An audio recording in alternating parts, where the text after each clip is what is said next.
13 mitigator Ford Fusion. I'd like to thank you for listening to Let's Talk Racing.tv.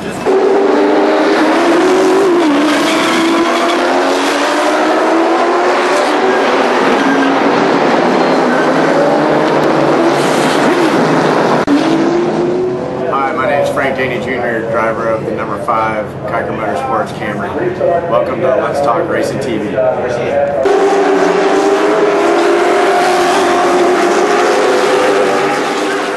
I'm with Rockingham Speedway. Thanks for listening to Let's Talk Racing. I'm Tony Peter, driver of the number 17 Toyota in the NASCAR Camp World Truck Series, and you're listening to Let's Talk Racing.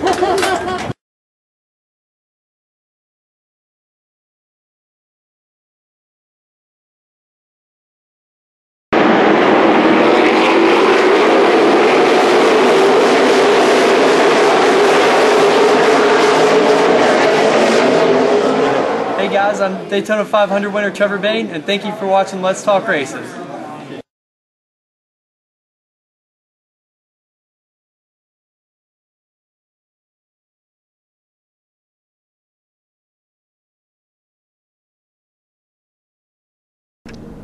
Hi, this is Dylan Smith. I'd like to thank you for listening to Let's Talk Racing.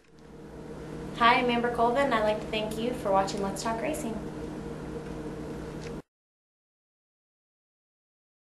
Mike Chandler retired, Matt Clark did, they put it on speed, about a 25-minute show was. All right, welcome to Let's Talk Racing. And our first, Got you in the middle of chit-chatting? Yeah, we were already chit-chatting. Our first guest is Jeff Knight. He's the pit crew coach at Germain Racing, and he has a long history in NASCAR as far as pit crews, and he was one of the original Rainbow Warriors. Correct? Yes, sir. Woo-hoo. Well, give us a little background on how that was and how you got into that. I had one guy, he was a good friend of mine by the name of Dave Denny, and I guess back around 1995, he introduced me to the pit crew coach over at Hendrick Motorsports, and the guy's name's Andy Papa, which he is still there today. Mm-hmm. And Andy Papa took me, and he trained me from the ground up. I didn't know nothing about pit crewing. He was looking for athletes back then, and that's what he's been recruiting ever since. People who have played team sports, you know, at some form of level, high school, college, or whatever. Mm-hmm. I got involved. I went over for a tryout, and he kept me and trained me. Wow. That was a good way to get started with them. What was it like being with the startup team with Jeff Gordon and Ray Evernham and all that group? It was great back in those days, but I think all of us were so young back then, and we got into it, and we really didn't know what we was getting into. We was going to the track, having fun, winning races, winning championships, and at the end of the day, you look back and you go like, hey man, we accomplished a lot. I was very lucky in a very, very great spot, and I was in the right place at the right time. A lot of people say that all the time, it's a cliche, but really for me, I was in the right place at the right time, and they trained me and worked me out, like I said, for 7 or 8 months. And when it came time to make a change, I just happened to be there. And they put me in and gave me opportunity, and you know, it worked out very well for me. Yeah, that it did. But you haven't been with the Hendrick the whole time, though, have you? No, sir. I went there, and at the end of 2000 season, 5 of us pit crew guys left. We went to Robert Yates Racing, the number 88 car, and Dale Jarrett was driving it then. Mm-hmm. We all went there, stayed there for 4 years, and when our contract was up there, Hendrick Motorsports gave me and a guy by the name of Mike Trower and Kevin Gill an opportunity to come back. Oh, that's good. So you had the end there at Hendrick. Had you a little early? How much training goes into being a pit crew member? I mean, just give us a basic what y'all do on a regular training schedule. It's a 3-day week. Go ahead and shoot in it. Let me check. Pit practice and work out. You'll usually go to pit practice first. You'll go outside and do drills. Then you do live stops. You can go outside for maybe an hour and 15 or 20 minutes. Then you come in, you hit the weight room. You do a lot of cardio, a lot of running, and a lot of weightlifting, and a lot of stuff like that. So it takes up around 2.5 hours a day, 3 to 4 days a week now to stay at that top notch and stay with the best team in the sport now. But you do other things other than pit crew. I know you have another job or something that I've talked to you about before. Yes, sir. I work for a company called Boise Cascade, and I'm their outside sales rep. It's a building material. I sell plywood, OSB to a lot of lumber dealers in North and South Carolina. I've been doing that for as long as I can remember, you know. But I've always had two jobs, and I get up very early in the morning. I go do my regular job, so about 4:30 or 5, I can end up over at the race shops to work out and train. That takes a lot of dedication to do all that. Now, well, thank you, sir. And having known you like I do, and been around you a lot, you're an awful fun guy to be around. Well, thanks. I mean, I appreciate that. I try to have fun. I remember growing up, my first said, if you can't have fun at it, don't do it. Go whatever you want to do and be. Go be that, but make sure you're having fun at it. Pick something that you want to have a good time with, and do that. And he said, you won't ever have a problem. So I love what I do through the week as a sales rep. I sell building materials, talk to a bunch of contractors and lumber yard dealers. And I love working out and staying in shape and going to the race shop. And, you know, you've been there, Jack. Once you get that racetrack and it gets in your blood, it's hard to get out. There's just something about it. You got that right. I can't get it out of my system at all. I'm trying. It's hard to do. All right, now, how did you end up going for the last couple of years? You've been with, I know it was a Hendrick team, but how did you end up with James Finch? How that deal is, 51 car, James Finch Racing, Phoenix Racing. Those guys get a lot of resources and help from Hendrick Motorsports as far as engines, chassis, engineering, stuff like that. And they're a very small team, you know, so whenever they went racing, they need a pit crew and they want to be competitive. So what they did, they went to Hendrick Motorsports and said, hey, can we get a pit crew also? So that's how that came about. It was at the end of my career, and I knew I was retiring and going to quit going over the wall. We had talked about it at Hendrick Motorsports, and so what it was we kind of stepped down and thought I was going to be out for 2 or 3 years, but that's when Hendrick Motorsports is bringing in a group of the new guys they're bringing in right now. Mm-hmm. And so it gave me a chance to work with those guys. They brought in the first class or so I worked with those guys, you know, working out, hitting, going to the racetrack, trying to show them the wrong way. Probably showed them more wrong way than I did right, but, you know, it all worked out at the end. So that's how that came about. So the 51 Phoenix Racing needed a pit crew, so it took me and another guy from Phoenix who's been around racing for a while and put us with 4 new guys. You kind of show them the ropes at the racetrack and everything. And that's got basically a developmental type situation for y'all then, right? Yes, sir. That's what it is. They still have that program. Hendricks has a very good developmental program.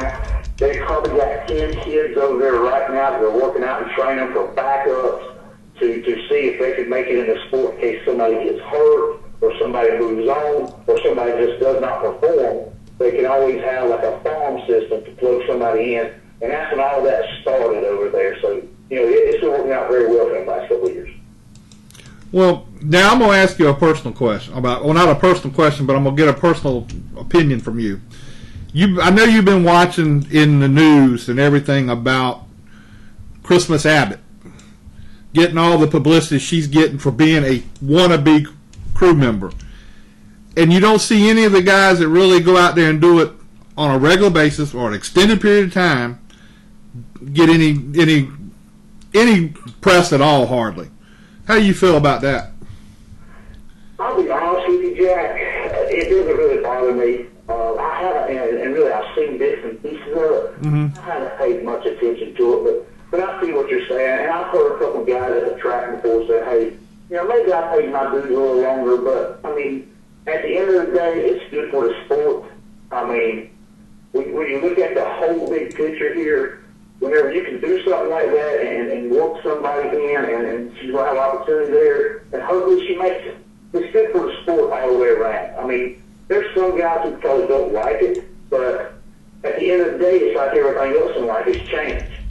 And you know, sometimes change is not bad, and sometimes change is bad. I think it's a good change, and I wish her all the luck, you know. Well, one of the things that bothers me about it is the fact that they letting on that she's the first one to ever do this, and she's not the first one to ever do it.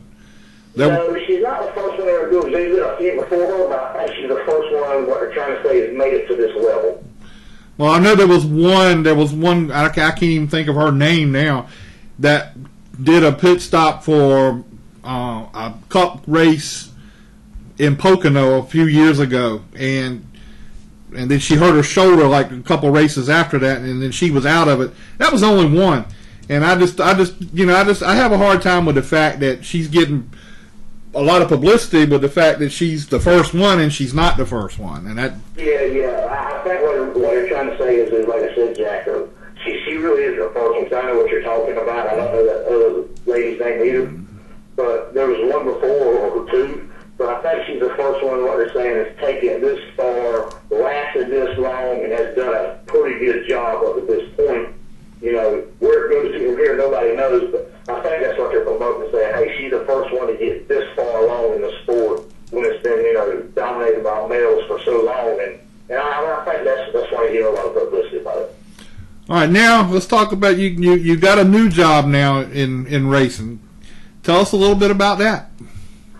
Well, at the end of the season, like I said, I was done, and I really want to go into coaching. But, as you and everybody else knows now, most of the coaching in this sport is a full-time job. And, it just fit my schedule because, like I said, I've got another good job, and I wasn't never thinking about quitting. So at the end of the year, me and William Barker, who's a crew chief for the number 13 car, Casey Mears, we started talking. We sat down and talked. And he told me what he wanted, and I told him my schedule, and it just happened to work. And to give you a little story of history between me and Booty, we go way back to the Rainbow Woody days. Booty used to be the shop specialist on the 24 car whenever I was a pit crew member. Oh, I didn't know that. So, yes, sir. So me and Booty's known each other for those days. And to give you a little more history, the way it goes on 24 days, Chasky Mouse was a rear tire changer. I was Chasky Mouse, the rear tire carrier, and Steve LaFart, the crew chief for the 88 now, he was the tire specialist, and Booty was the shop specialist. So this sport goes back a long way, and so a little bit of history there between all of us on that deal. You got that right. That's some of the premier names in the sport right there that you work with. Yeah, I've been pretty, like I said, I've been pretty lucky and pretty fortunate, and I feel very blessed, but that's how this job came up. Me and Booty sat down and talked, and we knew each other from years past. And he was wanting to pit crew coach and go in a different direction.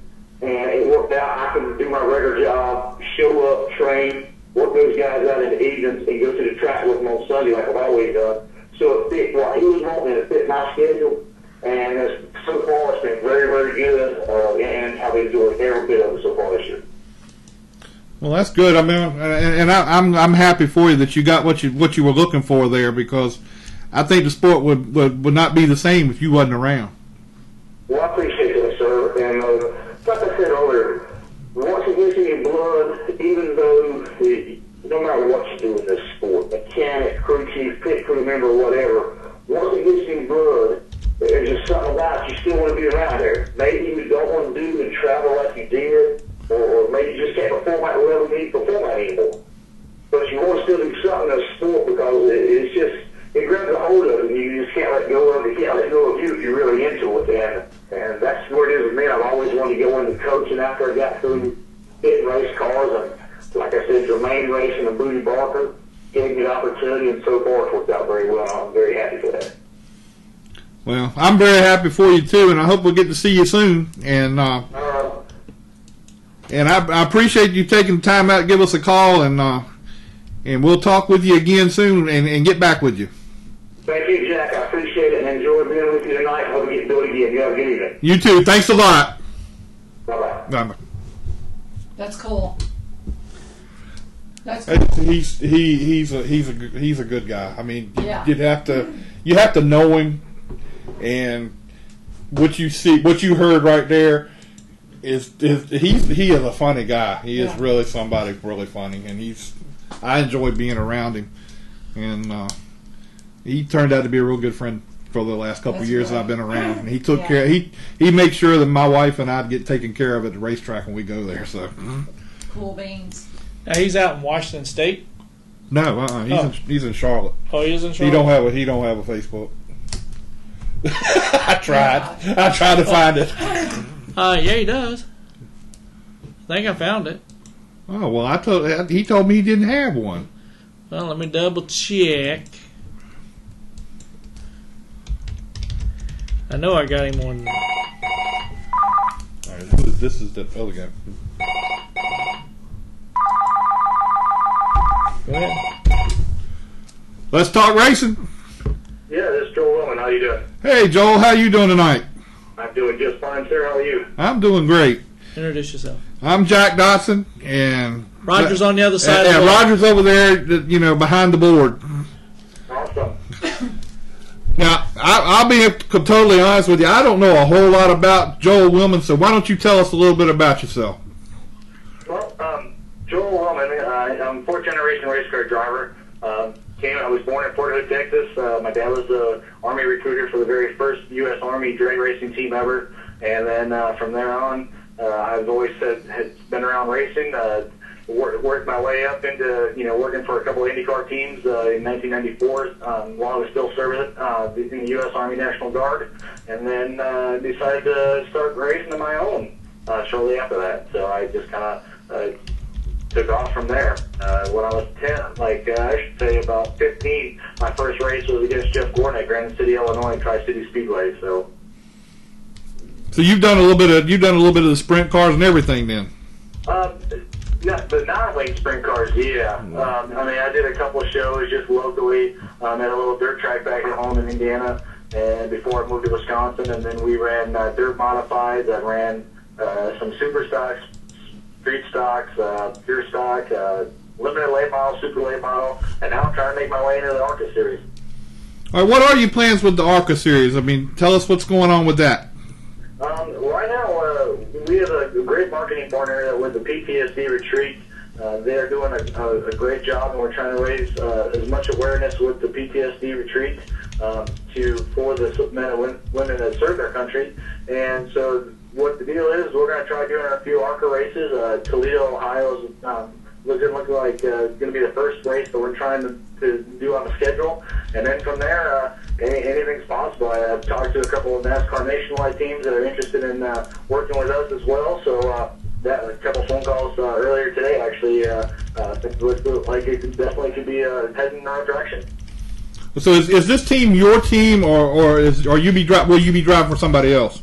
I will actually be driving for a different team. Yes, it's not mine. I have a local late model team that we've been trying to get back going after last year. I was driving for a couple different people on the ASA Midwest Truck Series, as well as the just a local super late model team. So have you done any testing in the ARCA car or anything like that to get ready for it, or?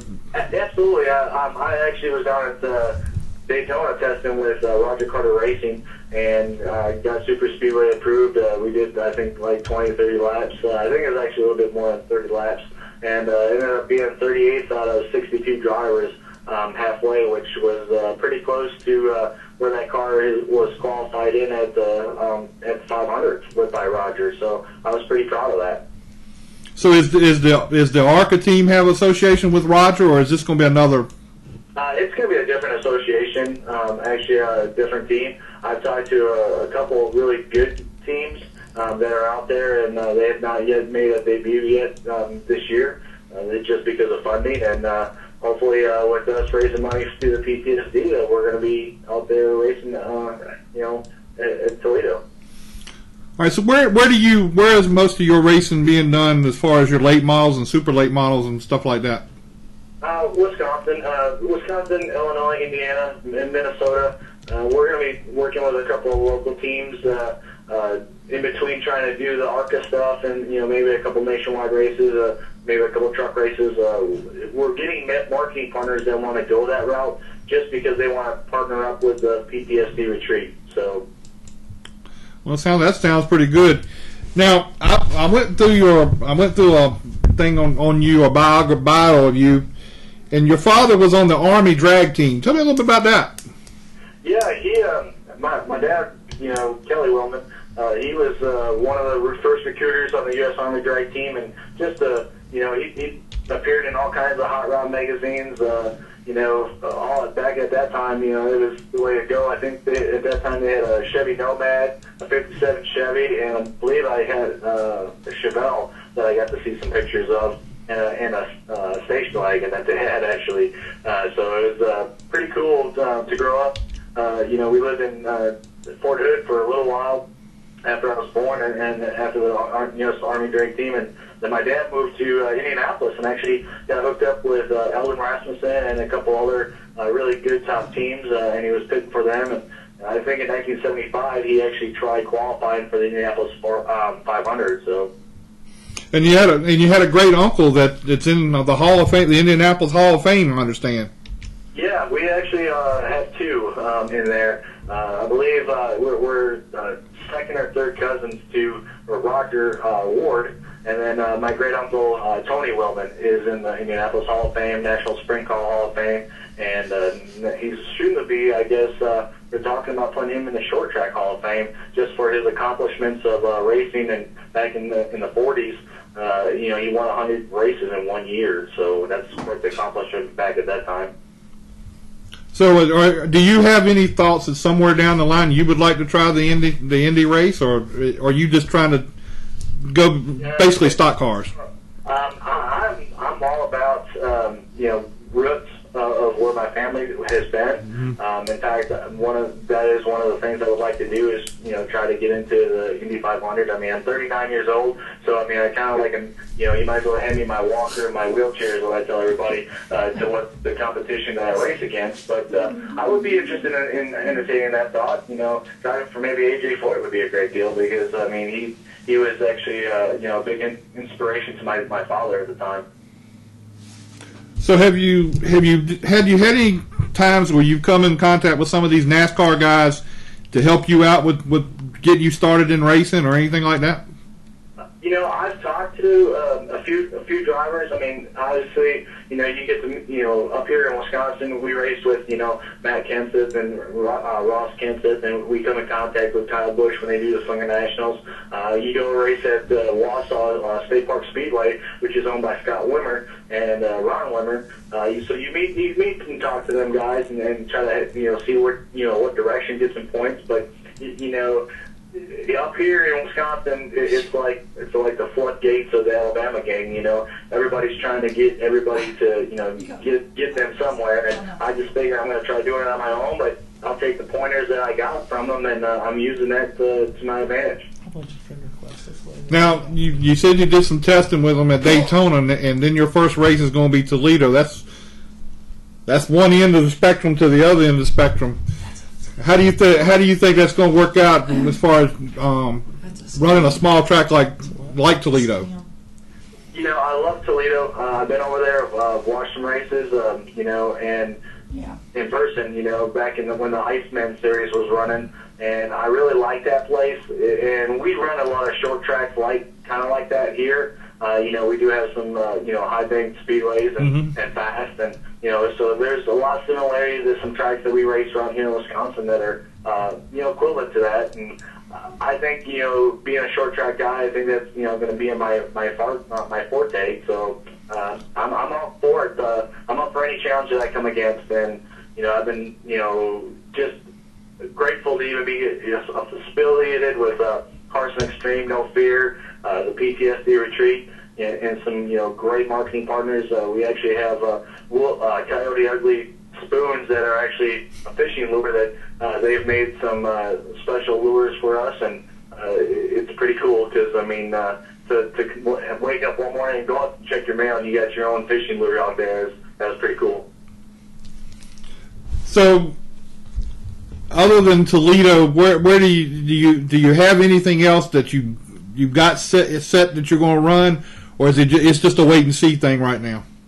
Right now, we're working really hard with some marketing partners, but we are definitely looking at doing for sure Toledo.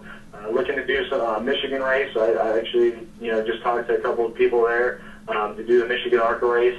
Then we also the possibility to try to get both Wisconsin races, Road America in June, and then also the August race in Madison International.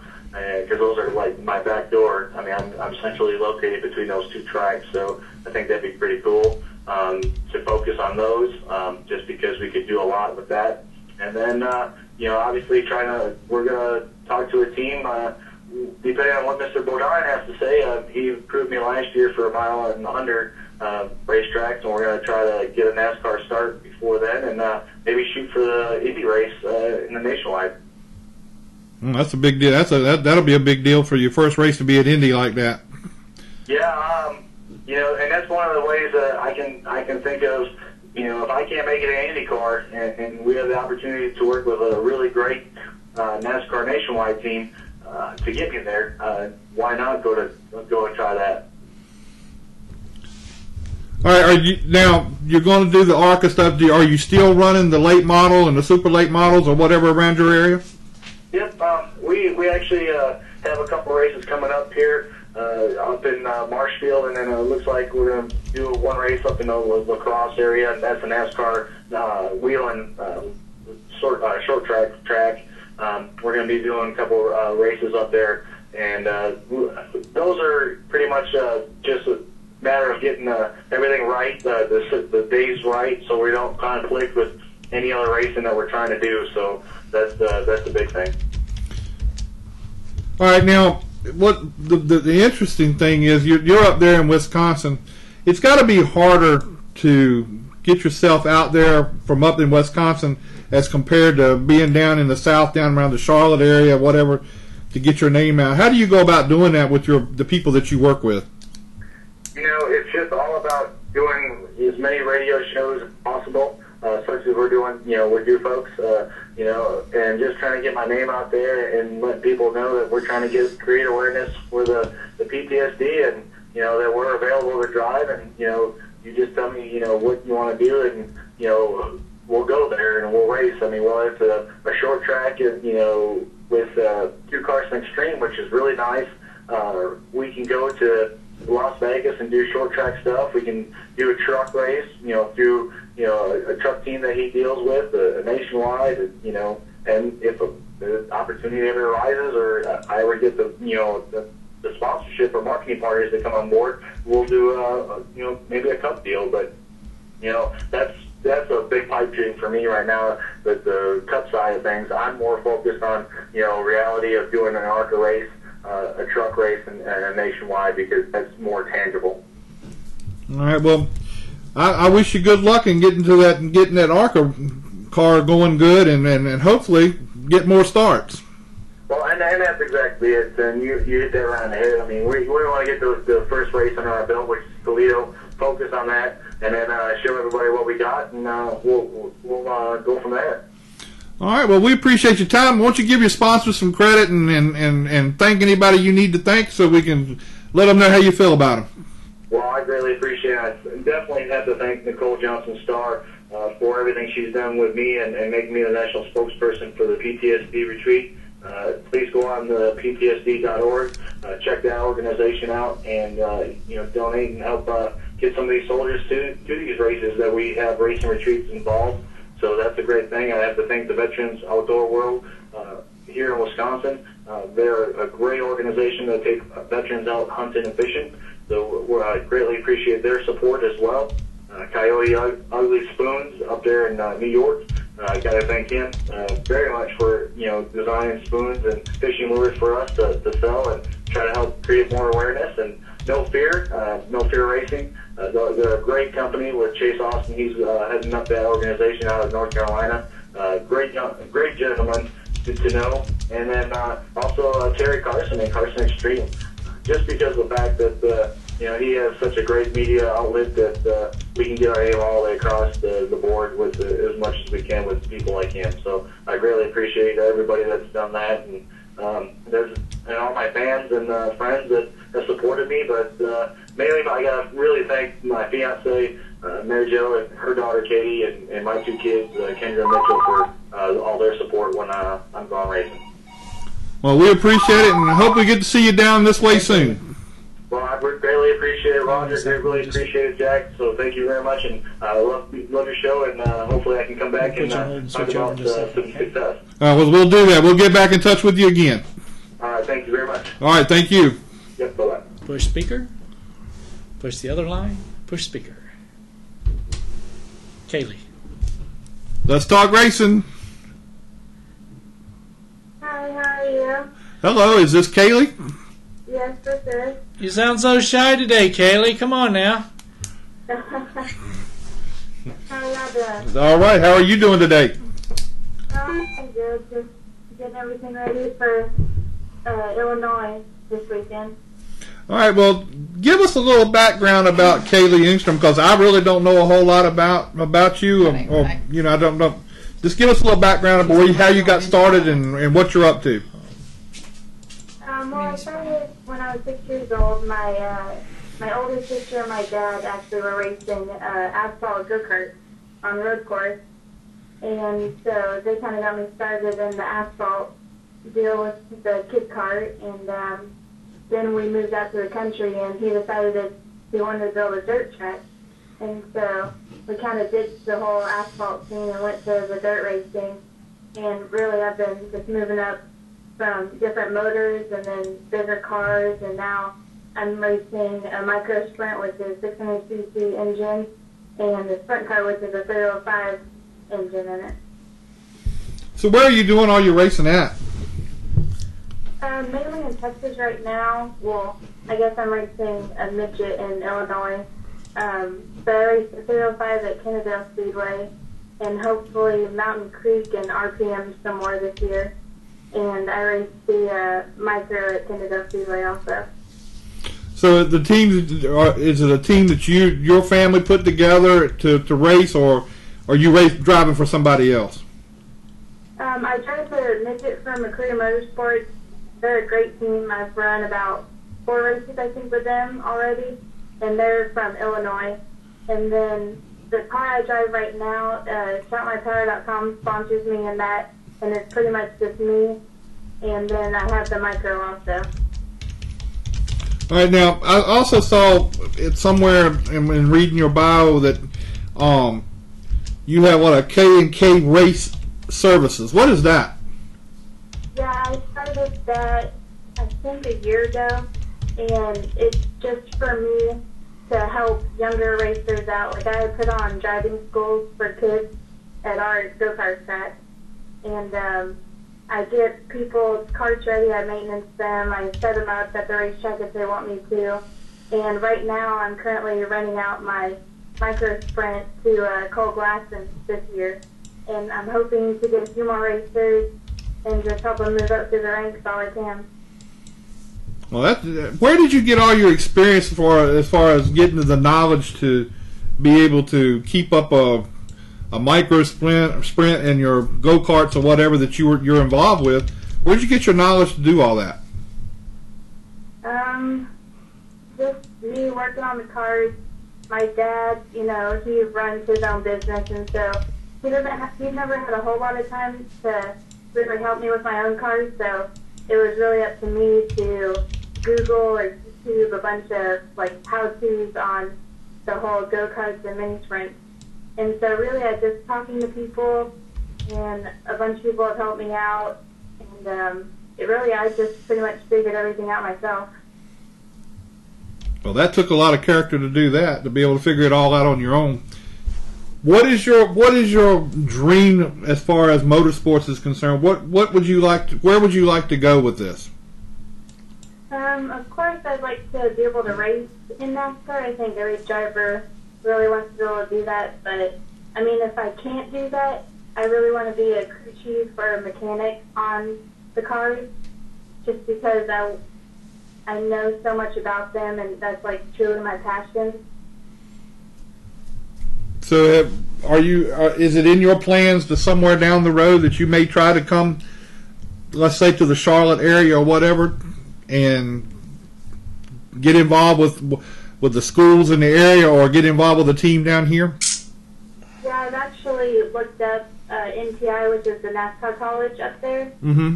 and I've had them call me a couple times to get information. And so I've been looking hard into that. And also there's a UTI, which is just like an automotive school down here. And so I might do that just to understand the engines a little bit better, and then maybe move up to going to the NASCAR school or getting in with a NASCAR team. Have you come in contact with any of the other drivers in other sport, the other forms of racing, to help you out with this, or? I mean, kind of. My dad and Jamie McMurray's dad have always been in contact with each other just because he used to race go-karts. And we've talked to him some, and he's invited me to come up to Charlotte, and he would show me around. And so I think we're planning on doing something like that and having him show us around, and then I'll really get a feel for how the atmosphere is up there, and then we'll see about me going and moving up there to go to a NASCAR college. All right. Other than that, do you still want to? I mean, you say you want to try to drive. Are you going to try to move to any other type of form of racing in the future, in the near future? Yeah, I'm hoping to, like, this week I'm racing a midget in Illinois, and so hopefully that gets me noticed with some teams, because there are midget teams that just give you free rides. And then the following week, hopefully I'll be testing Casey Swift's 410 non-wing sprint car in Indiana, which that's really a dream also of mine, to be able to move to Indiana and run a 410 sprint car for someone. So hopefully if I do well in that and I get noticed, that I can make that dream come true. All right. In your your whole family is involved in it. Do you have any sponsors or anything that's helping you out also? Oh, yeah, definitely. StopMyPower.com, which is Frank Clark, he's helped me so much on my sprint car. Dave Jones, he's been one of my biggest supporters through my career. Bob Patel, also with Common Sense Approach, he's supported me so much for the past few years. Mike Melton also. And then currently, Mark Fleeman has just come into the picture with us, and he's been working hard at supporting me, and like with the Michael Waltrip development program, he's been really getting my name out there for everyone. Well, tell us a little bit about that Michael Waltrip, the development thing. Tell us a little bit about what's going on there. Yeah, well, Michael Waltrip and Pink are putting together this contest for racers to be able to, like, submit videos and pictures in their resume of themselves, and they get to ask their fans for votes, which by the end of it, I think that they're picking 10 people to be able to become, or to, like, challenge for the Michael Waltrip development driver spot. Well, that sounds very interesting. I hope you get a shot at that. Oh, me too. And I know that y'all have been helping me out a bunch, which I really appreciate it, and I appreciate all my fans that have been working hard to vote for me. All the local Texas people have been working hard to get a Texan up on the board, and right now we've actually made it to 5th place, which we just started doing this like 2 weeks ago, so that's so amazing to me, that all the support I'm getting. I'm looking for 2nd or 3rd at least before the end of the week. Oh, me too. I'm sure we can get there. Right now, I have so many loyal fans and friends out there. I'm sure we'll get to the top. What, other than trying to get into NASCAR, what are some of the other things that you're involved with? I mean, is it racing all the time for you, or do you have other things that you're involved in? No, I mean, I have my business and then the kart track, but I'm also, right now I'm trying to start an anti-bullying foundation and suicide awareness, and so I've really been working hard at that and studying up on all the research and like facts about anti-bullying and suicide. So that's really something I've been passionate about, because I've dealt with friends going through it, and so I really want to support foundations or have my own foundation with it. Well, that's very you're a high school senior this year, right? Yes, I am. I'm actually about to graduate in, I think, like a month, so pretty exciting. Well, we hope everything works out good, and you let us know how you do with the race this weekend. Oh, definitely. It's and people can go to Kaley Engstrom Racing on Facebook and see how I'm doing, or they can add me on Kaley Engstrom on Facebook, or go to my Twitter, and I'll have all the results posted throughout this weekend. All right. Well, we appreciate your time, and we'll be talking to you again soon. All right. Thank you so much. Thank you. Have a good night. You too. I've been using some social networking to help her out. So that's good. I didn't even know anything about that. She should probably wind up at least close to second, and easily a third by the time everything's done. Okay. Wow. I hadn't even heard anything about it, so I didn't know. See, right now it's all based on how many people vote for you, how many things to the views of the video now, and that's what she's down to now is the views and the voting. And so I've got a group together going to hit her about 70,000 views, which equates out to about 140,000 points. All right. So she may be coming to Charlotte after all. Well, they do tell you that just because you're in the top 10 does not mean you're in. Oh, okay. I didn't know. So she did do a video, and she came to me and said, could I get the video spiced up? And I said, or her mom did. And I told her, yeah, we can make the video look better, but are they allowed to reload the video? And her mom checked, and they weren't able to reload it, so they had to go with the original thing they had. Well, that'd be sound pretty interesting. I need to go check on that and see about that. Yeah, that's a good little project. She sounds like she's got a lot of stuff going on. Yeah. I mean, she's young. Yes. Hey, I'm surprised. It's like me with roller skating. Everybody says I popped out of my mom with roller skates on. So, I mean, I'm the world's youngest roller skater at 7.5 months. So why not have a race car driver out there at 1 year old? Was. Was. Well, Two. I'm not going to say a word about. Now you get ready to get busy. Nope, it's a buck. Go. Let's talk racing. Hello. This Buck. Hello, may I speak with Pete Sharp, please? Tell them they're closed. We're closed. Roger Brehm. Put them on hold. I didn't turn. I think I hit it off. Oh well. Wrong people calling at wrong times. Well, I mean, you run a business too. That's what. Right. Absolutely. Let me make sure it bucks on time here. So, big fines today. Big fines. Big fines. Big fines. A whole lot of problems. You think they have a case to make in the appeal? No. Yeah. It's not going to. No matter what's in that engine. Right.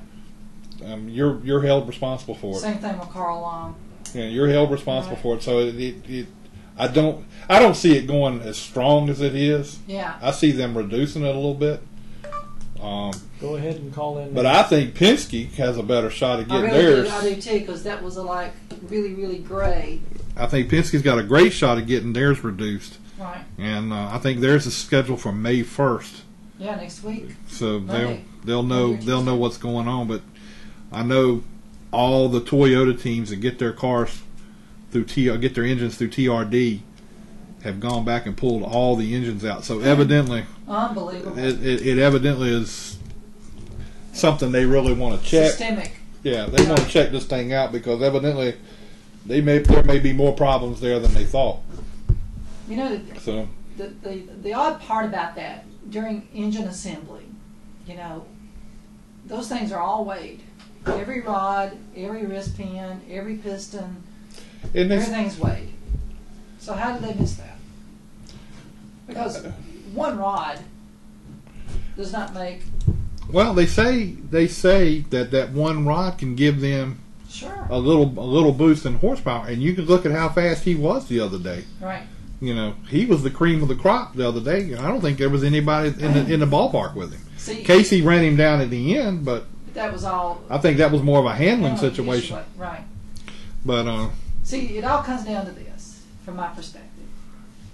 Who's going to check that one rod? The random, you just go, and that's the bet they made. Well, they made a bet. Yeah, I don't think they expect. Well, I mean, they know if you win the race, your motor's going back to Charlotte. Sure. With NASCAR. Right. But I think they thought, well, they're not going to go that deep into what they were doing. But evidently, and it comes back to the same old thing.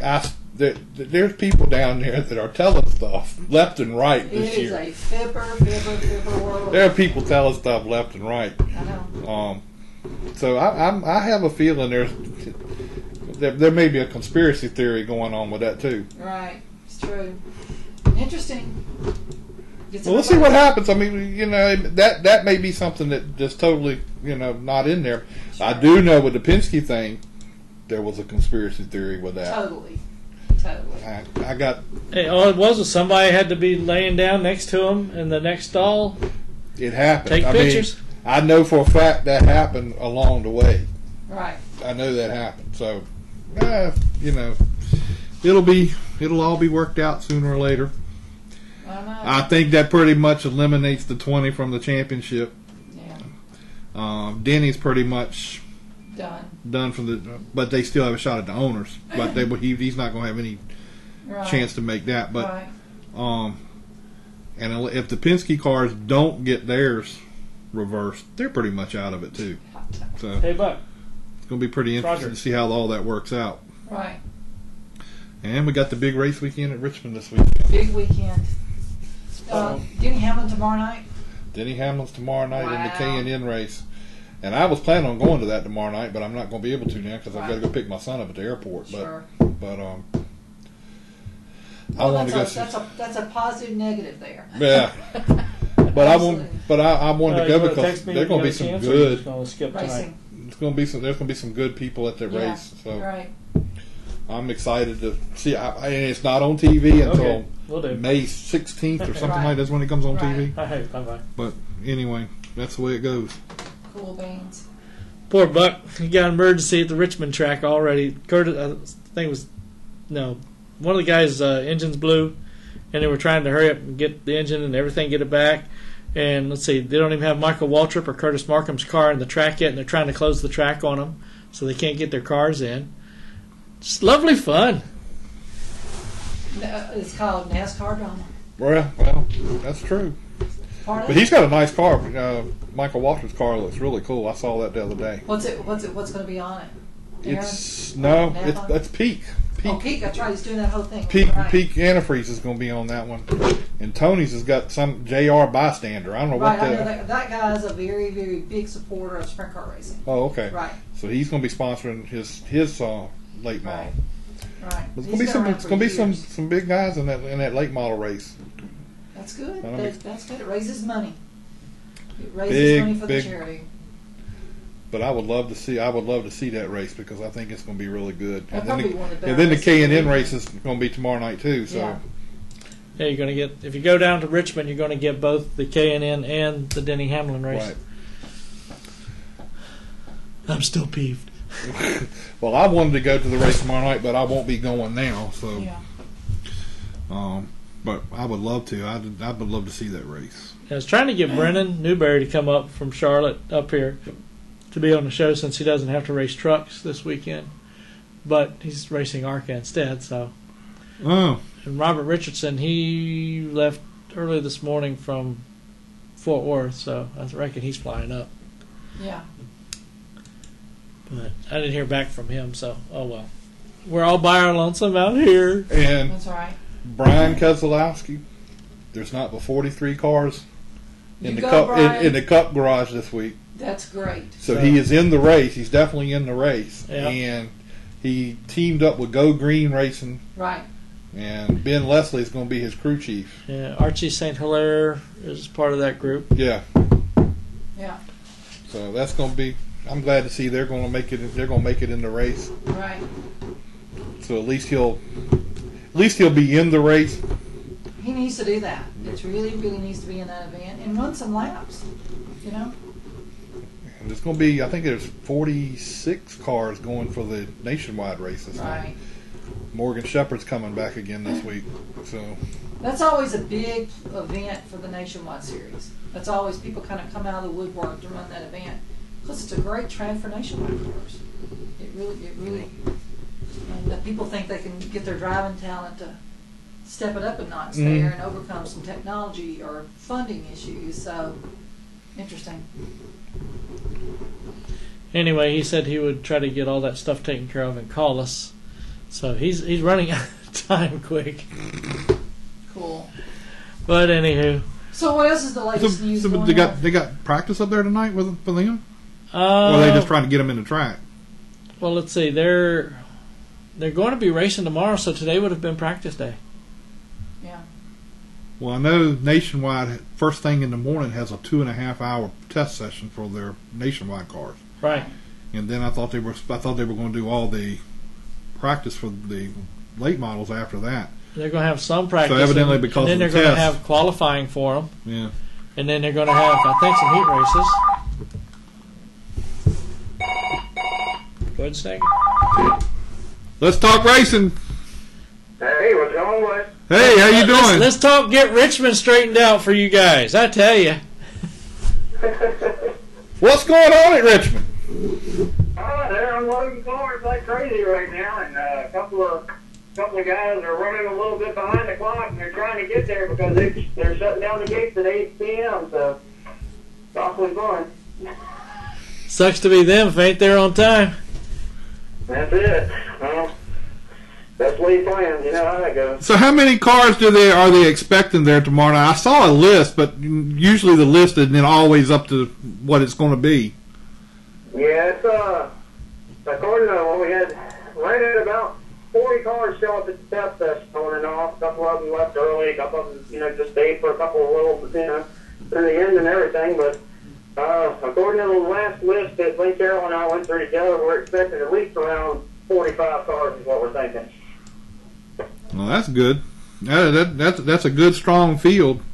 Tell us who are some of tell us who the NASCAR drivers are, the Cup guys that are going to be in the race.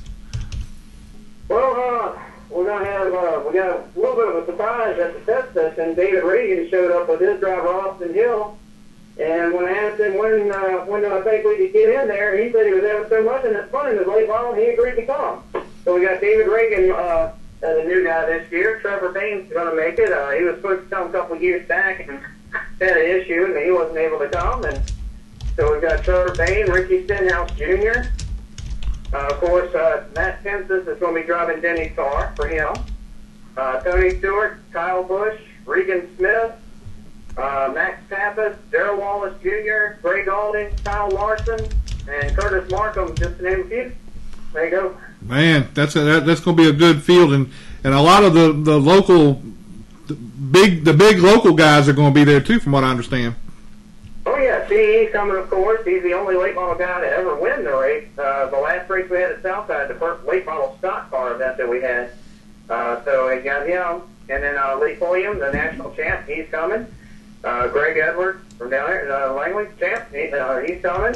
Frank Denny Jr., David Boland, who was a dominant driver at Old Dominion for many years, he's on his way. Ben Rose, the new talent, they're really coming up, looking good. UARA outstanding driver, Ronnie Bassett Jr., Eddie Johnson, of course. Trying to see if Nick Smith is coming. I heard he was going to, and then here a little bit here and there, so hopefully he'll make it out. But we got a good field. Got a bunch of rookies. Third generation driver Taylor Strickland. Of course, his grandfather is Donnie Allison. His dad's Hud Strickland, who married Donnie's daughter Pam, and then Taylor Strickland is coming out to make his first debut with us. His run at Richmond too. Man, that's gonna be a heck of a race. I wish I could be up there for that one tomorrow. That's gonna be something else. Yeah, it's definitely gonna be a barn burner, and it's one of those things where like I have to go in person kind of deal since Speed did pick the race up again this year. MRN will be covered on the radio, though, so if you can pick up MRN coverage, they are covering the race. Are the late model drivers, I know the K&N guys are going to have an autograph session. Are the late model drivers going to have an autograph session for the fans or anything there, too? We haven't been able to build that in yet. That's something I've brought up over the last couple of years, but as of yet, right now, it's the logistics of making it happen is a little crazy because of everything going on with, just the stars and having people that would be able to maintain it for us right at the moment, volunteers and etc. Now you should talk to him, see if he can slide us in for the race. Oh, yeah. Yeah, I screwed up, and I didn't know that Amy had changed the deadline for doing the media credentials. They changed it to 3 weeks instead of 2 weeks, and I actually sent it in like 4 days early, so I was actually 3 days late. Oh, goodness. And that was for just Richmond credentials for the weekend? Yeah, well, it would have been for you guys and for the all the way through the Cup race, but I'd be happy just to come down and enjoy you guys tomorrow night. Well, you can do that. If y'all want to come, just shoot me all the information through a text, and I'll take care of getting y'all some credentials. Come on down there with us, at least. That sounds good. We'll make sure we do that. Yeah, I can't do anything about the Nationwide Cup race events or the K&A garage, but I can definitely help you out on ours. That's all right, because I can watch that on TV. So what all is going on with the Denny Hamlin Foundation stuff? Are you involved in all that too?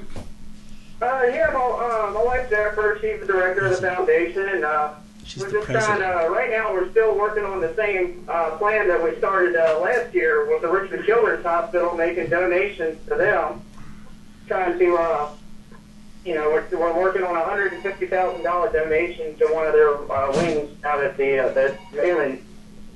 Takes care of cystic fibrosis patients at the Richmond Children's Hospital. So we're working that angle still, trying to just take care of that at the moment. And of course, Cystic Fibrosis Foundation, St. Jude's Children's Hospital, Victory Junction Gang Camp, and NASCAR Foundation.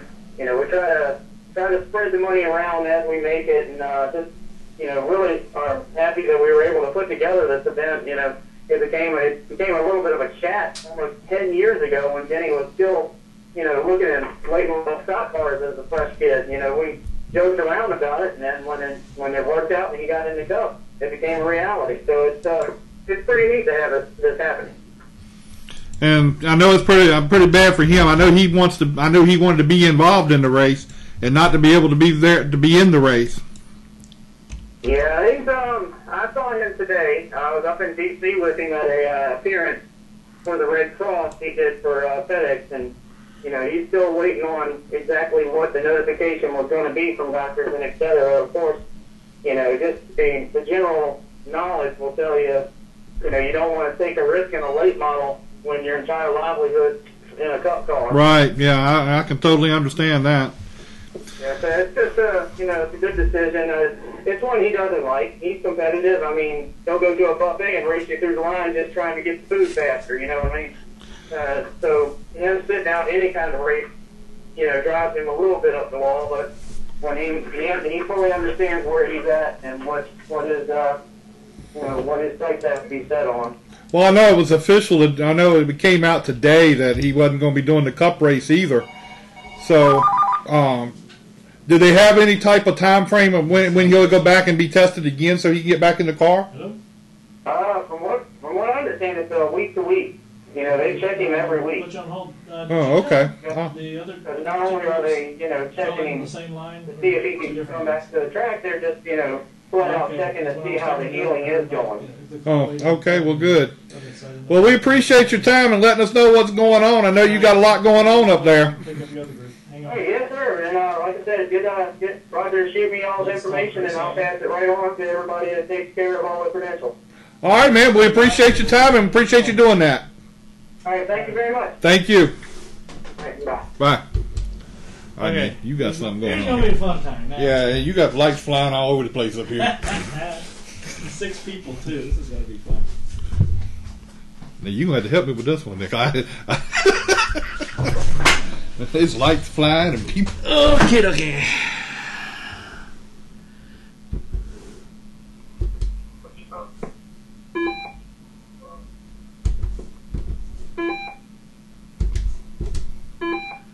All right, we should have everybody on at the same time.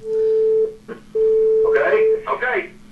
Now, whoever's going to talk first, you go ahead and let me know so we'll know who we're going to be talking to.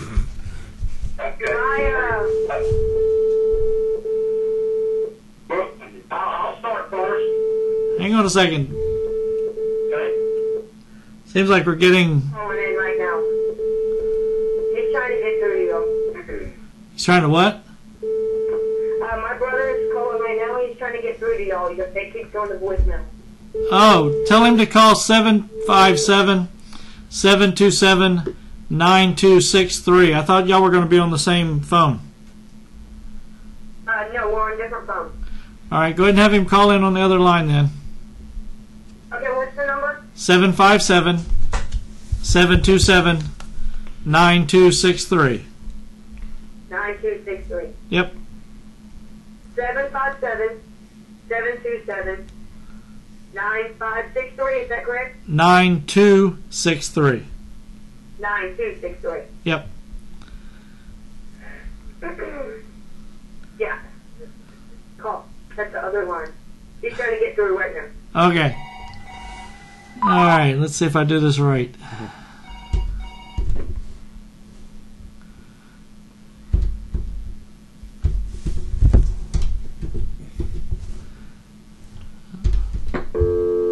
Lost him.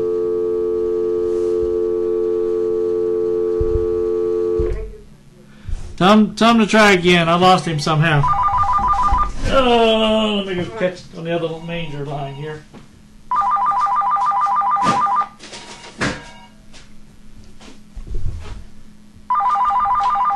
All right, let me put you on hold so I can add you in, okay?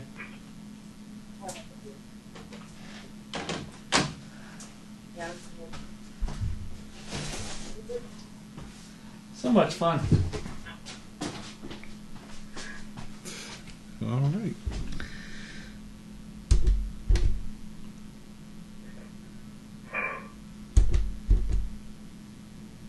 Why won't it let me get him in there?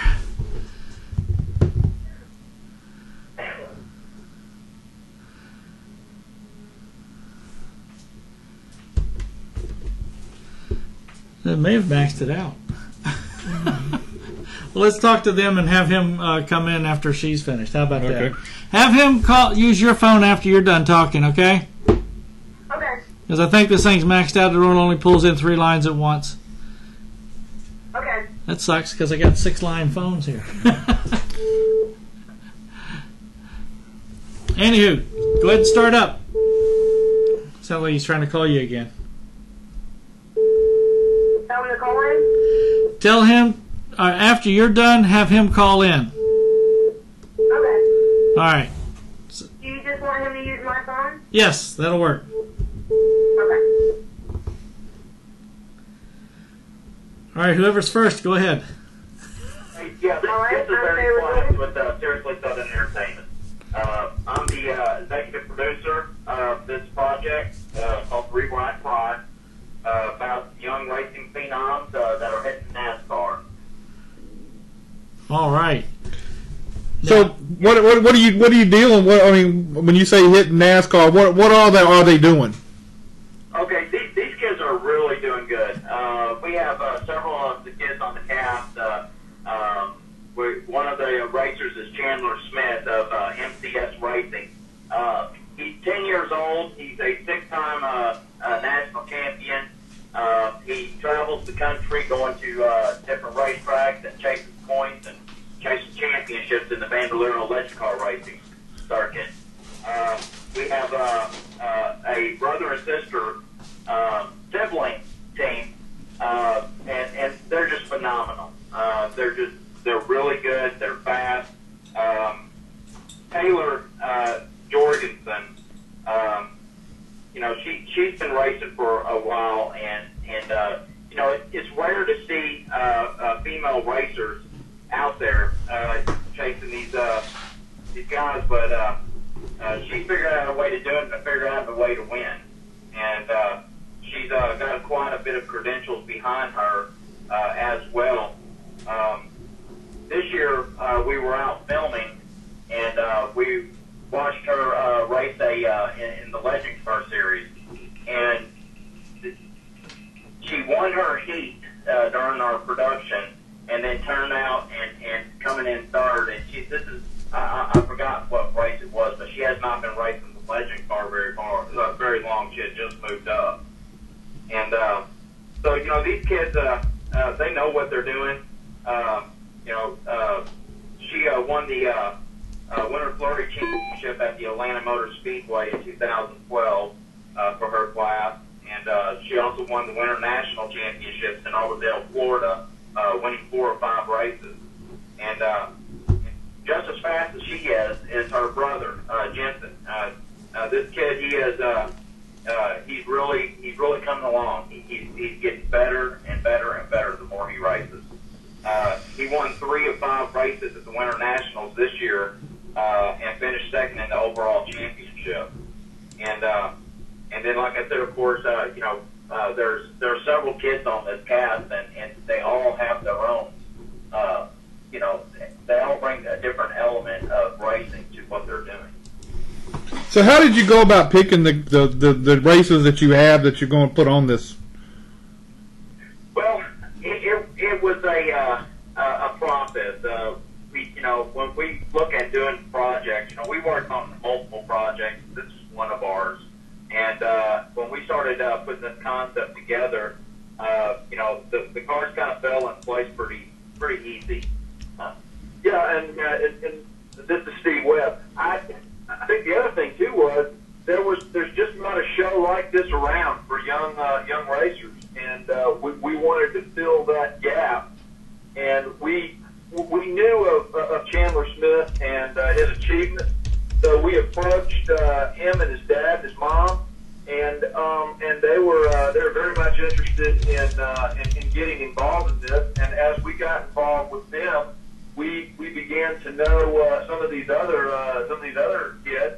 And what we really want to do is we want to show just the high level of competition, the high quality of competition, and they all believe that they're going to end up in NASCAR. And when you see what they do on the track and you hear them talk about what they're doing, you got to believe them. We believe them. These kids are going. And that's one of the reasons why we wanted to get behind them at this age. We want to watch them grow and follow them as they go. With this series all the way to NASCAR. There's no doubt these kids are destined for great things. All right, do we have one of the Jorgensons on the line? Yeah, I'm Taylor Jorgenson. I'm the 16-year-old girl in the Legend Car division. All right. Well, where are you at? Where do you race at? I race all over the southeast, and my home track's Atlanta Motor Speedway. But we race all over the country, looking for championships and titles. And right now, I'm racing more locally in the Legend Car, so I'm staying more at home. Just getting used to it. All right. What is your dream as far as when you look at the long-term picture? What is your dream as far as your racing career?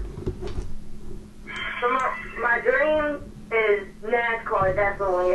But right now, I'm just trying to move up through the ranks of racing. Start off.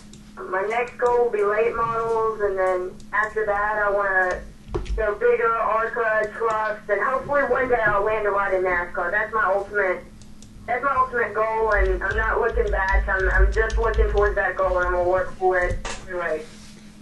Have you done any other type of racing other than the Legends? I mean, are you planning on trying to move up soon, or what's the deal with that? The only other racing I've done is the Bandolero. I did that for a couple of years, and I just recently moved up to Legend. I've only raced 10 races or so in that, and I'm progressing pretty fast in that. And our original plan is to race Legends for a year or two and try to move up from there. We don't want to stay in Legends too long. You know, we're going right along on that track pretty good. We're doing a good job.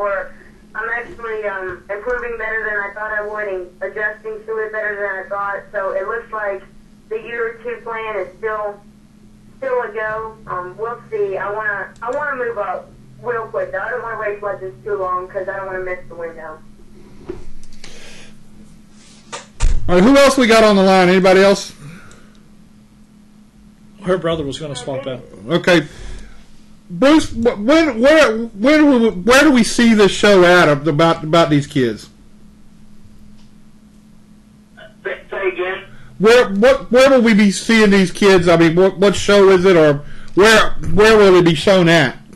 The name of the show is 3 Wide Pride, and we have a Facebook page, of course, so that you can log on, and it's 3 Wide Pride Facebook, of course.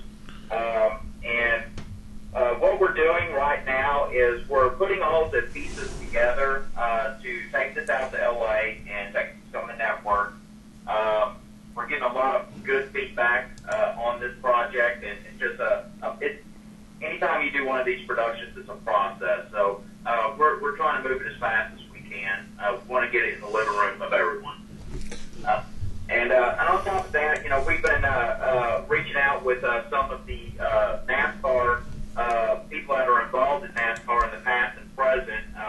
You know, just recently we spent some time with Larry McReynolds and about coming aboard on this project, and it's looking good. And we also spent some time with Bill Parsons down in Concord, and we got to do some interviewing with him and his son. His son races the Legend car too.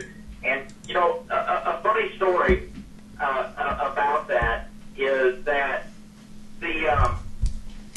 when we raced Bill Parsons, we heard a story about his son and Taylor racing against each other, and Taylor and his son were going back and forth, swapping positions.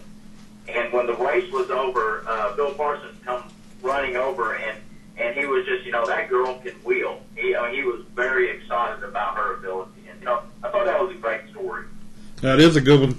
And so, Taylor, you raced at Charlotte at the Legends track in Charlotte. I have not raced the Legend car at Charlotte yet. I raced the Bandolero countless times at Charlotte Motor Speedway and Concord. After Thursday Thunder, after this summer home track series, we're going to go up to all the Concords every week, and I'm going to be able to race Legend cars then. I just haven't gone up yet because we're trying to get the car really right for Thursday Thunder. But after Thursday Thunder, I can't wait to get up there and race with some of the Charlotte boys at their home track. Now, we went down to Auburndale, Florida for the Winter Nationals, and I raced the Legend car, and a bunch of the Charlotte drivers were there. So I kind of got the feel for the Charlotte drivers in the Legend car. I just haven't done it on their playground yet. All right, is your brother with you now? Yeah, he's available. Let me speak to him if you don't mind. This is Taylor Smith on the line. Hey, this is Vicky Jorgensen. Jensen, how you doing? Good, how are you? All right. Tell us a little bit about your racing.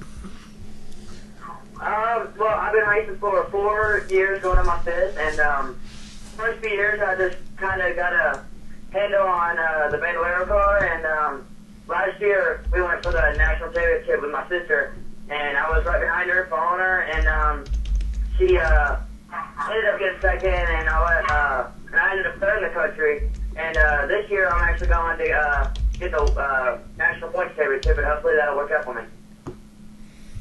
All right, then you're down in the Georgia area. Did you have you met any of the guys from down that used to run the Legends cars down there in the Charlotte area? You know, Joey Logano started there, David Reagan, all those guys. Have you met any of those guys down there and worked with them or talked to them? I've never seen them down in Atlanta, but when I go up to Charlotte every now and then, I'll actually go and talk to David Reagan and hang out with him, and he knows the whole scoop about the Bandolero and all that stuff, and he thinks it's really cool that I hang out with him all the time, and he used to be in the same position I am. All right, is Chandler on the line? Yeah. Chandler, How you doing, Chandler? Yeah. Tell us a little bit about your racing. I'm just racing usually all over. Our project right now is to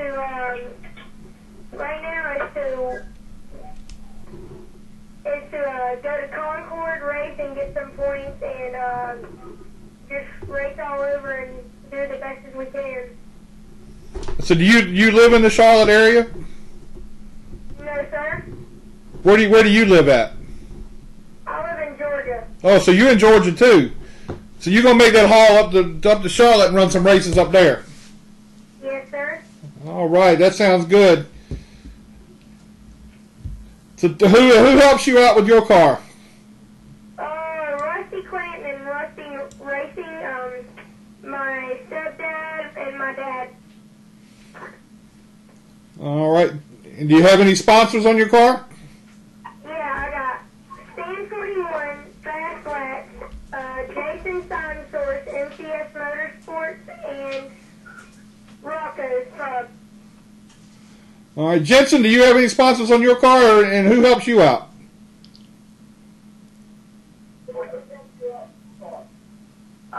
Just me and my dad doing what we do, and me and my sister always work down in the shop day in and day out, and yeah, basketball bucket floors. We ride Pride, of course, and Blue White Clothing, Shea Bailey Promotions, and Two Team Dream Foundation. A lot of people really help us out, and it's really special to have all these guys help us out every week, and that's about it. So do you and your sister both have the same sponsors and everything too? Yeah, most people that help us out, help both of us out. It's really cool to have the whole sibling thing going on here. I bet. Is Mike there? Mike Smith?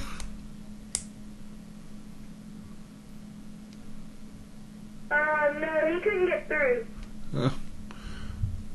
All right. Well, hey, let me just kind of put this out there to you as well. Okay. This is very classic again, and you know, the neat thing about these kids, you know, while they're racing, it's like they go to work. You know, I mean, they're very, very focused. They're very competitive. I mean, they're extremely competitive kids. But when they're off the racetrack, I mean, they're all friends. You know, they all get along. You know, they get out there and they cut up and have fun. But as soon as it's time to race, it's just like they just change. And that's all race car drivers do that. It's called the refrigerator life. well, they're learning early. They're learning very early. If you look, like I said, if you go on our Facebook page and check out some of our 3 Live stuff, we post a lot of pictures of the races and the production and some of the accomplishments that these kids have. You know, they're for real. They're absolutely for real kids, and we really enjoy working with them and their families. Their families. They eat, drink, and sleep racing. Well, we hope you get this all together so we can see it on TV, because I would really be interested in it. I think it's going to be a great one. Well, it will be. It will be. All right. Well, we appreciate your time and everything for being on the show, and let us know when you get it together. Will do. Okay. We appreciate you guys. Thank you. Appreciate it a lot. Thanks to everybody. All right. Thank you. Thank you. It's the Waltons. Oh, I got confused there. I know. I got confused. It's Roger's fault. It's my fault. Whatever. I was the one that snitched on them with the pictures too. Okay, the shocks and everything. I told them about the rod was too light too. Okay. Okay. Well. Okay. All right. I fess. It's all me, and I did it all from right here. All from right here in this seat, right there. Look at that. Right. That's right. I can do many things. Cool beans. All right. All right, guys. We got one more person, and then we can boogity boogity boogity. Wow, Roger, how come you booked so many people tonight? Well, it was one of those things. You get a bunch of people, and you say, okay, we can have you on this night, and we also got another night. And well, they couldn't do the first night, and they said, well, All right, send me your information. And not everybody did, and then I'm getting calls today. Oh, by the way, I can do it tonight. So, well, hey, we're going to renegotiate your producer contract. Hey, it can't be any worse than we do the 3-hour shows. That's true. At least we got fed for those. Let me get the next person. Yeah, you need to get us. You need to get us on one of those shows like that. Over like the NASCAR cafe, whatever the NASCAR, whatever it is. Yeah. Well, they'll let us come over anytime. Them and Quaker Steak and Lube. Now there's a different story. I like Quaker Steak and Lube. Absolutely. I They got those little mini hamburgers over there, too. love that place. Hey, they'd be a great partner for us for the K&N race. That's what they would be. You guys I tried talking to them already to get some money out of them. Well, food. Well, that they can do. And we can go over and do a PR event for our other sponsors, right? That's right. Would be Well, cool. That would be a good thing. Any and all. I got a girl helping us with the Kenneth Cole Foundation right now too to help fund part of this project. So. Oh, okay. We'll see. Kenneth Cole. He's a fashion designer in New York. Hey, Amber, you want to hang on a second? We'll Women's put you on the club. show, He does okay? men's shoes and a lot of stuff.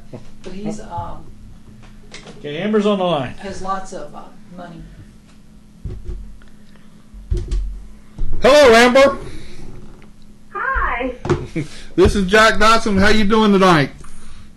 I'm great. How are you doing? I'm doing good. Now, I don't know a whole lot about Amber Fleeman, so why don't you tell me a little bit about yourself and how you got started in racing? Well, I'm 17 years old. I'm from Tequila, Georgia. I started racing at 8 years old in go-karts. My dad has raced since I was born, as long as I can remember. My dad also started in go-karts. He's now racing a late model. From the time I was very little, always said, Daddy, I want to race, Daddy, I want to race, Daddy, I want to race. And finally it got to a point where he couldn't say no, and when I was 8 years old, right shortly after my 8th birthday, he got me a go-kart, and I started racing go-karts, and about 3 years later, I moved up to Bandolero cars, and about 3 to 4 years later, I moved up to a Pro Challenge car, and now I'm in a Legend car, which is what we're racing right now, and we hope to finish this season off in a Legend car, and maybe move up to some bigger and better things towards the end of this year, at the beginning of next year. All right, where do you do most of your racing at? Most of our racing is done around the Southeast. My personal racing, most of it is done in Georgia, some South Carolina, and Alabama, hopefully soon Tennessee and Florida. But as a whole, as our team, we're more oriented around the Southeast. All right, so you, in the Georgia area, do you race at Atlanta, or do you go out to Lanier or somewhere like that? I race quite often at Atlanta Motor Speedway. We'll be running the Summer Thursday Thunder Series at Atlanta from start to finish. Lanier is not open anymore, unfortunately, because I really love that racetrack. That's always been my home track. That's where I started racing Bandoleros.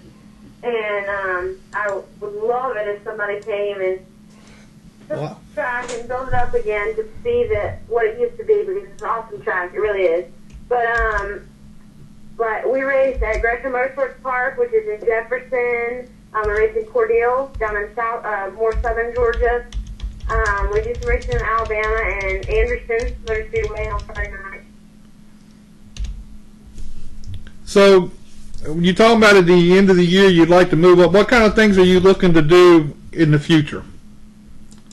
Well, right now, I'm hoping in the near future I can move up to. We have an Outlaw late model that my dad built last year. He kind of built it as like a fun car for him, and hopefully for me in the future. And it's getting to a point now where the Legend car is we're learning lots of good information, and it's almost to a point where we're going to start moving up, and that'll probably be where I'll go next.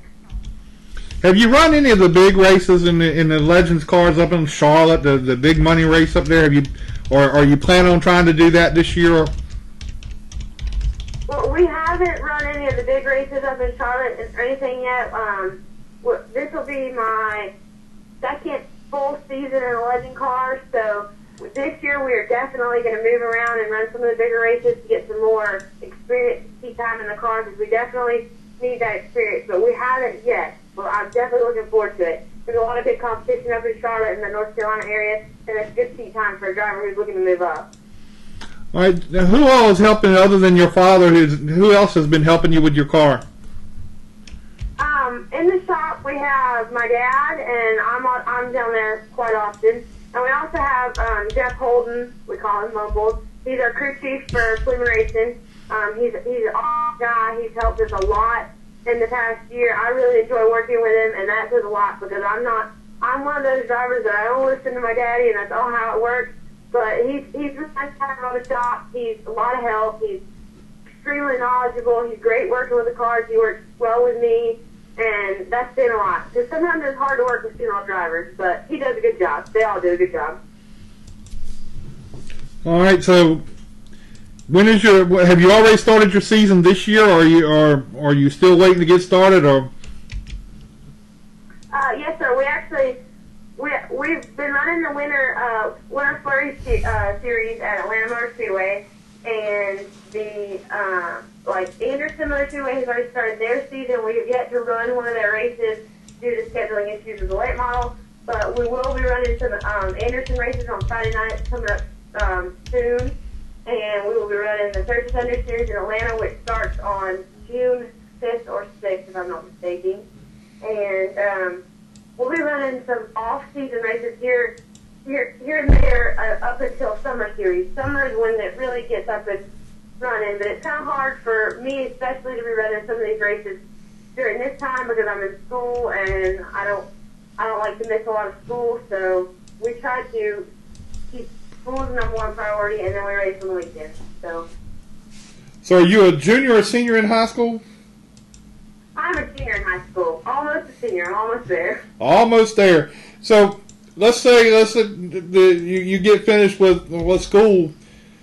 Is your plan then? I know you still want to drive race cars or be in race cars, and you said what you would like to do. But is there any thoughts of possibly going up into the Charlotte area and trying to get your name in that area? I'd like to finish high school, and I'm hoping that I'm going to attend Georgia Tech for starting my freshman year of college. And I'm hoping that since it's near home and I'll be able to be home on weekends, that I'll still get to race. But the chances of being able to race as much as I am now are probably not as great. But my goals right now are to finish school, and then we'll see where everything else takes, because as of right now, racing is just a hobby. I love it, and I don't want to give it up, so I definitely want to continue that through college. But my number one priority in life as of right now is getting through college. All right, so I'm going to ask you a personal question. What are you looking to study when you go into college?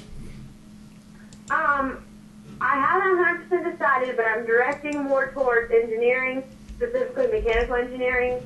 I'd possibly like to get a double major in engineering, mechanical engineering, and a business major, because there's lots of awesome opportunities for those majors. All right, well, tell us a little bit about your sponsors and everything that you got helping you out with the car, and thank anybody you want to thank, and we'll talk to you again. I definitely want to give a big thanks to US Auto Sales, which is our primary sponsor. I want to give a big thanks to my dad and Jeff Holden and all the guys on the team, Chief, Sonny, Richie, all my family, grandparents, everybody that comes to the racetrack, all the racetracks around here, because without the racetracks, we definitely wouldn't be able to do what we get to do. I want to thank everybody that's involved in all of our racing. It's awesome to get to do what we get to do. We wouldn't be able to do it without everybody to help us. All right, well, we're hoping soon you'll get out there and get started with your season and get a couple wins and call us back and let us know how things are going. Awesome. Thank you for having me. Thank you for being on the show. We appreciate your time. Bye-bye. Bye.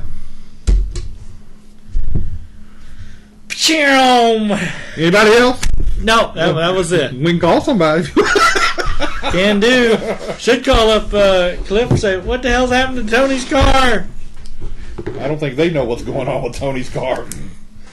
I mean, I don't know if it's set up, but didn't Sure they? it is. It's all set up. I mean, It's probably aero and mechanical. yeah, I was gonna say because they lost some of their better connection with Hendricks. When what's his name went over to Joe Gibbs. They just don't have their science worked out on their. I think I think Roger's right though, but I think when he let Grubb go, right, that shot down a whole lot of their right interaction with Hendrick, and I think it's beginning to pay. It's beginning to show now. I could be wrong, but that's the way I see it anyway. Yeah, and Darren Grubb was a well-liked fella over at Hendrick. So he's one of Mr. Hendrick's favorites. Right. And he was one of those go-to guys that he had over there when they needed somebody to do something else to help out another team or whatever. Right. Darren was the guy. So we'll see. They're probably going to be a jumble up, a reorganization, but the thing about it is Hendrick has got to get them running good. That's right. Because it's in their best interest to get them running good. So yeah, I mean, because they're paying them money for this. So guess what? So you look at the cars that are running the Hendrick engines. Right. You know, their three cars, right. Tony's 3 cars. Now Ganassi's running their engines. Right. So, and of course Phoenix is racing their engines, but I don't see a whole lot other than the Hendrick guys. Right. Yeah, listening to Tony and them, and kind of looking at the chatter on the internet and listening to stuff. They're just they're just not hooked up, either pushy or they're loose. Yep. And so they're going to have to figure out where they are with the geometry on front of those cars. And I'm kind of like Al. You can just throw Danica out to the side and let that go whatever way they want to go with that. Just let it be what it's going to be. I would move Gibson over to Tony and move Addington into a different position. Is what I would do. That's just me. Why not put Zippy back into crew chief? I think if you move Addington, he's gone. Yeah, I think so too. I think that's part of the deal he had to come over there. Right. So. Oh well, it's been a good show, guys. Well, hope everybody enjoyed the show. If not, sucks to be you. But we'll see everybody next week. See ya! See you later. Hey guys, I'm Daytona 500 winner Trevor Bain, and thank you for watching Let's Talk Racing. Hi, I'm Robert Richardson Jr., driver of the number 23 Dodge Challenger for R3 Motorsports in the NASCAR Nationwide Series, and you're watching Let's Talk Racing. I'm Timothy Peters, driver of the number 17 Toyota in the NASCAR Camp World Truck Series, and you're listening to Let's Talk Racing. Here's your 2011 champion, David Brehm. Hi, this is David Flens, driver of the 33 NASCAR Late Model, 2011 Old Dominion Speedway Track Champion. Thank you for watching Let's Talk Racing TV. I'm Sam Hunt, drive the 42 car on the thing Let's Talk Racing. Hi, my name is Natalie Sather. I drive the 94 K&N Lady Eagle Safety. We're